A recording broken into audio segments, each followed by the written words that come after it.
Hi, Kathryn here from Circle Art Designs.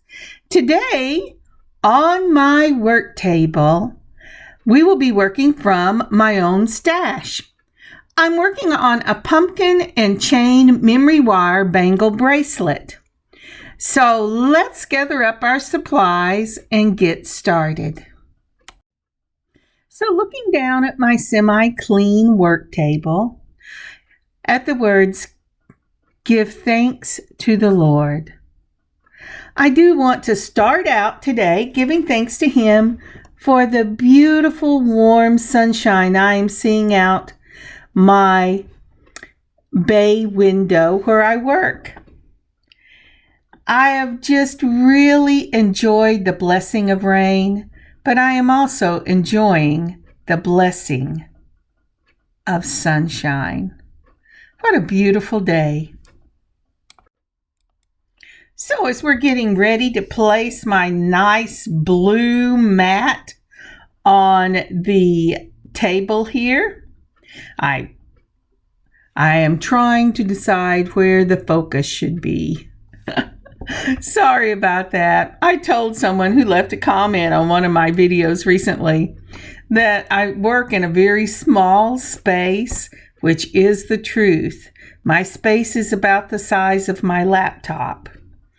And I have all these things on my desk that I work with because I work in a very small corner of my living room. The only place to put my camera is on the left side of my workstation. I'm left-handed. This causes great problems sometimes with my fingers getting in the way and blocking what you're seeing.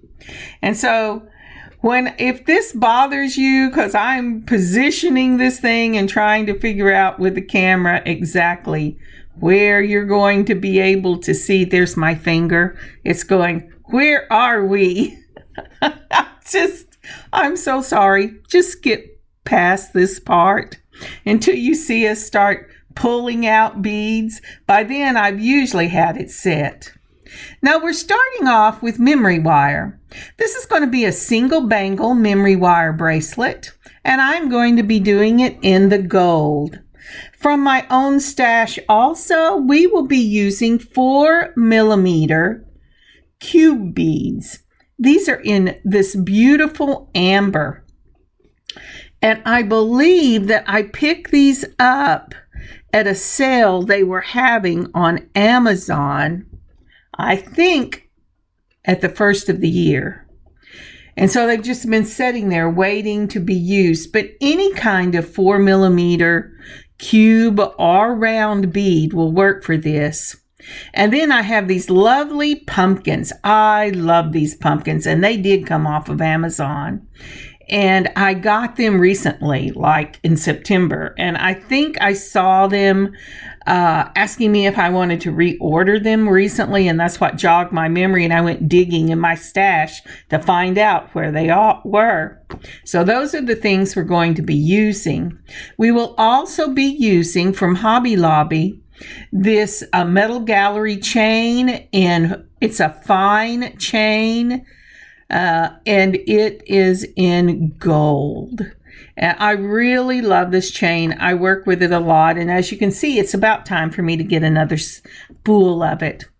And we will be pulling out our jewelry tube in the brown. I'm only using enough of this to go across the inside of my wrist because I don't like beads where my wrist has to lay when I'm working. So that's all of the things we will need for that. And then on to tools. This is a memory wire cutter. It looks like a parrot's beak. I just love it. We'll need some straight nose pliers, which are these white handles right here. And we will need wire cutters because I'm using that, as I'm showing you, to cut the tubing and to cut the pieces of the chain we will need. So let me clear this all out, and we will start with cutting our memory wire.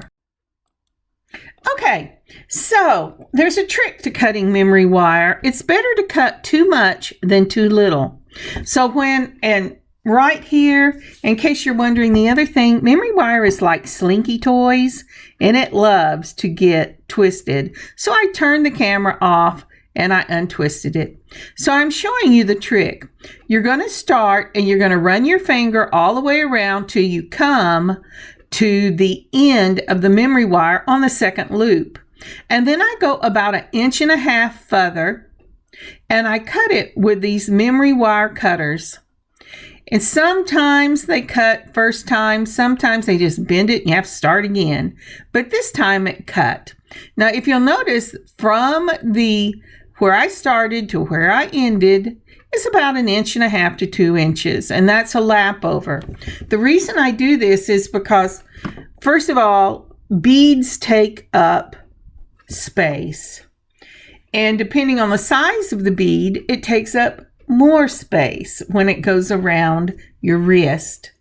So I always give myself that leeway so that when I get all the beads on here, if they're taking up too much space, it's still going to go all the way around my wrist. Now, when you are making your turn on this memory wire, you want to hold it just the tips, and that's what I was showing you. Just hold it barely in the tips so that nothing is sticking out, and just make little turns until you get a completed loop. You want to make sure that loop is completed, and the loop needs to be on top of the curve and not under. If it's under, it will dig into your wrist. I'm sorry, my fingers are in the way, but what I'm showing you is that I am measuring it from wrist bone to wrist bone, and that's how long I want this piece for the end of the bottom of my bracelet. Wrist bone to wrist bone. Get your hands out of the way, Kathryn. I don't know if I will. I was really giving it I've forgotten I needed to do this on the other, so I'm sorry, but it is wrist to wrist. And so what you're going to do, first thing I'm going to do is I'm going to put it on and make sure that it will fit wrist to wrist in the curve. Then I will take this back off and I will cut it in 2 pieces. So I'm going to go ahead and I'm lining it up about where I think the middle top is going to be, and even though it's going to be on the bottom, that way I can really get a good look at how this bangle is going to hang on the bottom of my wrist. So on it goes again, and I know this looks like my right hand, but it's really, my left hand, but it's really my right. And so yes, it's going to fit. So I've made this big enough. If I hadn't, I'd had to start over. So I'm going to take it off, and I'm going to fold it in the middle. And once I get it all the way down to the middle, and I know both ends are even, I'm going to take my wire cutters. You can use regular scissors, but I like the wire cutters because it cuts a flat surface. Make sure that you have 2 even pieces because you're going to put them on both sides of your bracelet at the back. And now that that's done, we're going to go ahead and go to our chains. Now, I have gone ahead and cut about 6 chains for this bracelet using the gallery metal that I showed you at the beginning, but any chain will work. I want my chains for the pumpkins that I have to be about 1 inch to 1.25 inches in length. For this particular chain, that will be 19 links. Now, you can just eyeball it, and most of the times that's what I would do, but I want my loops to be even all the way around my bangle. So I'm going to count and recount to make sure that I get 19 links. And this is the last one that I did just before I started recording this segment. So I'm counting and I'm recounting. Now I'll go ahead and I'll lay out my chain and I will count it right up against the one that I have. And then I will put the pin in the link, the last link of the 19. And I will cut above it. So let's watch. Well, you can watch. Now, just a heads up, if you are using something other than the little pumpkins like I'm using, this probably is about an 8 millimeter, maybe a 6, but I'm thinking with the stem and the little loop, it's probably about an 8 millimeter in diameter. So if it's any bigger or any smaller, or if you're using beads instead of pumpkins, you're going to want to do a test run on your bracelet. I would put, after you see what we're doing, I would put the chain on either side of the bracelet with the pumpkin in the center of the chain. And then I would check it. So here we go. I am checking to make sure the one that I'm holding is the same length as the one I've already cut. And I didn't like that, so I'm going to do it one more time and make sure I know exactly where the 19 is, and then I will cut it. I'm wondering if you can hear my little tick-ticks going on in the background. You know, when I first started doing this morning, the sun hadn't hit in the bay window yet, but I had to go out and come back, and now the sun is right in the bay window. And even with my thermal curtains closed, I think I can hear the tick-tocks, so I bet you can too. All right, I have checked it. It is the right length. I'm pulling off my chains. I have 5, 6, 7, 8, and 9. We'll see how many we need. But, you know, I just kept cutting till I thought I had enough. All right. Now I have checked to see that my bracelet is going, the jewelry tubing on my bracelet is going to hit at the right place, but I do not want that jewelry tubing right up against my closure. So I am putting one of these 4 millimeter amber cubes on. Like I said, I picked these up from Amazon. I don't know if they're still carried, but you can Google it on Amazon, 4 millimeter amber cube bead, and see if they still have it. Or maybe you have a jewelry store that carries it at your place. All right, so I have put on the bead, and then I'm going to put the first link of one of my chains on. Then I'm going to put on another of the cubes. Aren't they beautiful? And they're in that little box, and I just think they're gorgeous. Okay. I had visions of doing something that was bead weaving with it, but it hadn't happened, and I thought it would be great for an autumn bracelet. So although my fingers are just barely in line, come on, Kathryn, get down there. I have put on 2 cubes, my chain, 2 cubes, and then the other end of that chain. I'm kind of fighting with it. After the first couple, I realized, boy, you just really have to hold that chain right up against it. But that's what it's going to look like. Isn't that lovely?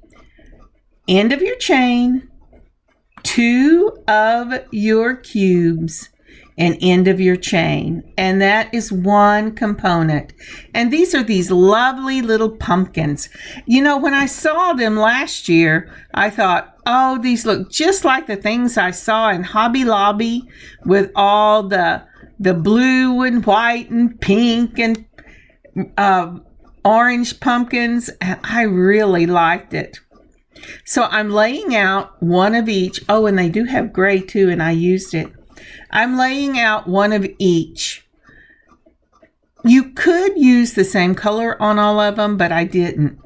I'm also pulling this, it says 6mm jump rings. I'm thinking it's more 5, and whenever I did this, I didn't know what I was doing.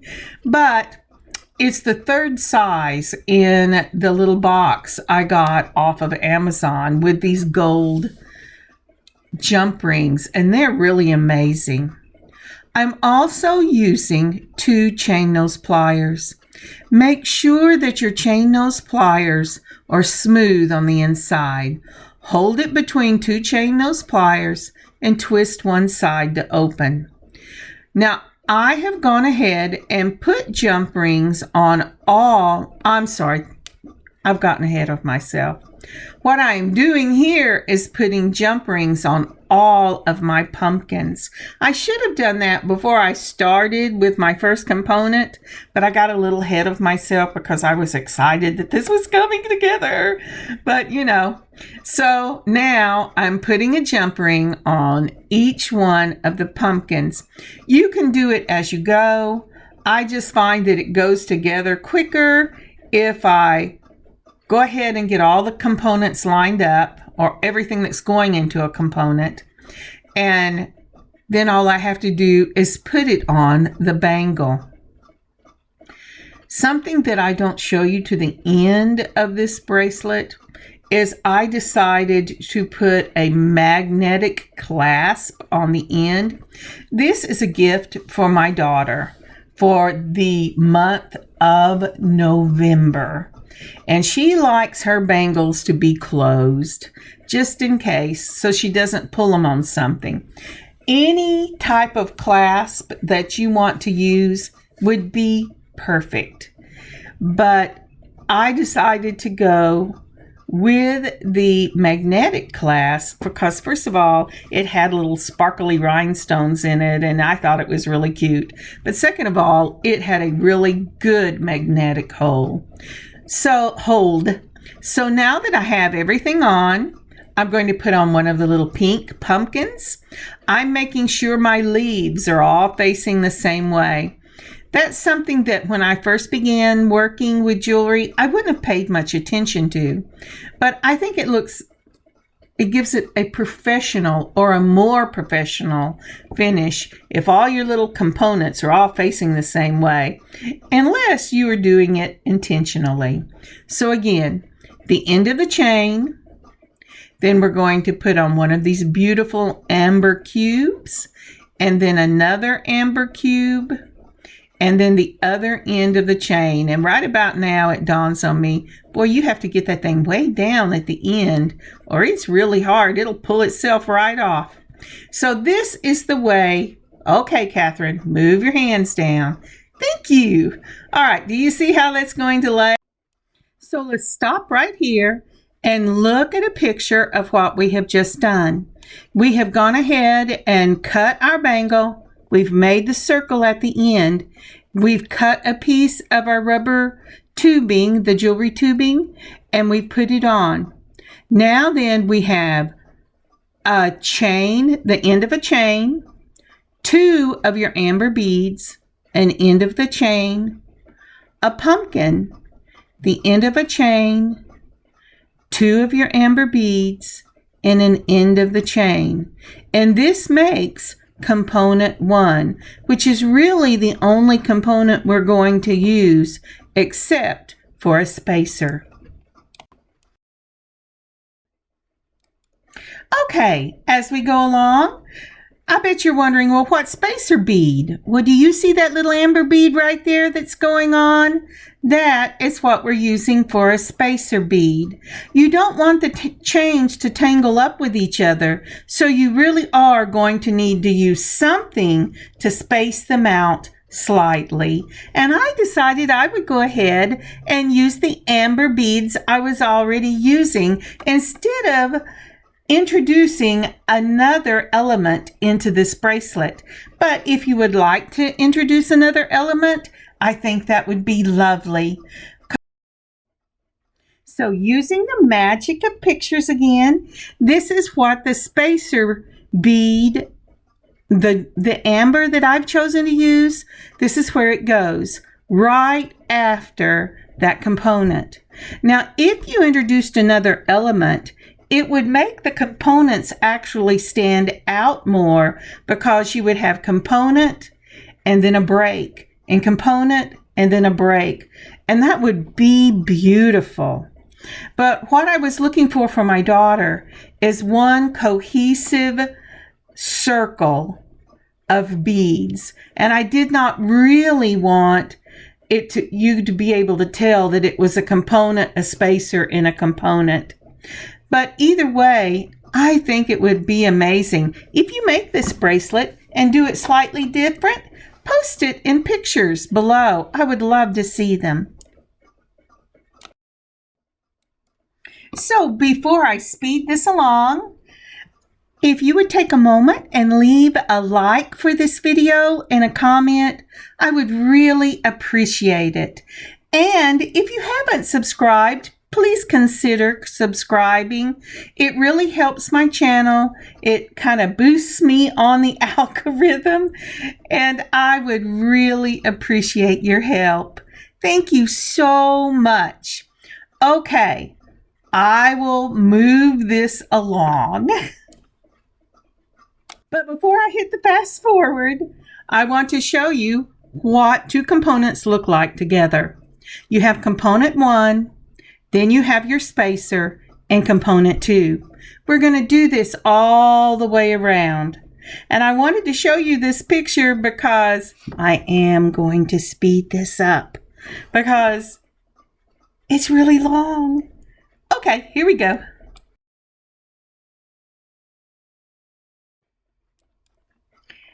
I think that little shot right there is beautiful.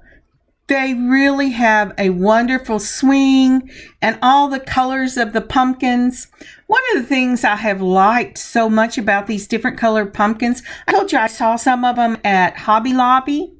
And then I have a yard art that has the blue and the creamy white and the orange for fall.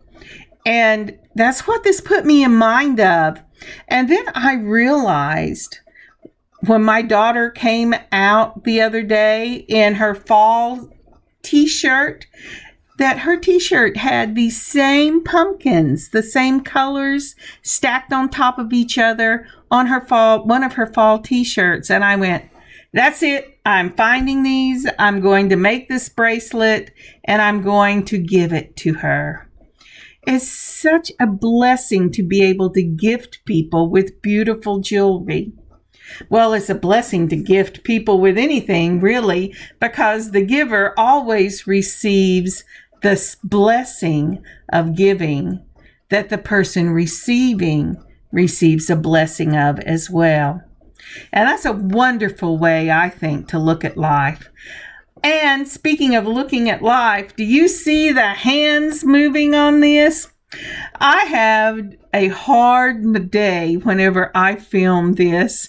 I was watching my hands as we were going, and my hands were just shaking up a storm. And I thought, I know I had eaten lunch. I don't know why my hands are having such a fit today, but I really like it when we speed this thing up, because then I don't feel like my hands are shaking quite so bad unless I'm trying to hold something still. And then I look like I'm on a rocking boat trying to keep my hands still. At least that's what I think. Truthfully, I've never been on a rocking boat. I get seasick when I go to the aquarium. There's something about the fish going up and down and up and down, and especially if I'm in one of those tunnels where they're swimming all the way around me, and then you get another tank on the far end, and the fish are going up and down, and the others are going around and around, and that makes me really sick. So we have come to the part where we are adding our tubing on the bracelet. Once I have the tube on, I'm going to go ahead and put an amber cube on, just like I did before. And you see I have all this left over. And you say, well, how did you decide where you wanted to cut this? I was watching to see where the bracelet overlapped. If I was not putting a clasp on this, I would have continued on till I got to just enough to make the loop, because I would want to make sure it was secure. But because I have the clasp going on, I'm cutting about a finger width across your finger is all I'm leaving. Everything else I'm cutting off. So a finger width and then cutting everything else off. Make sure you use your memory wire. I forgot the name. Your memory wire clippers. This will just chew up your good wire cutters. Once you do, oh, I almost made a mistake there. I started to twist under.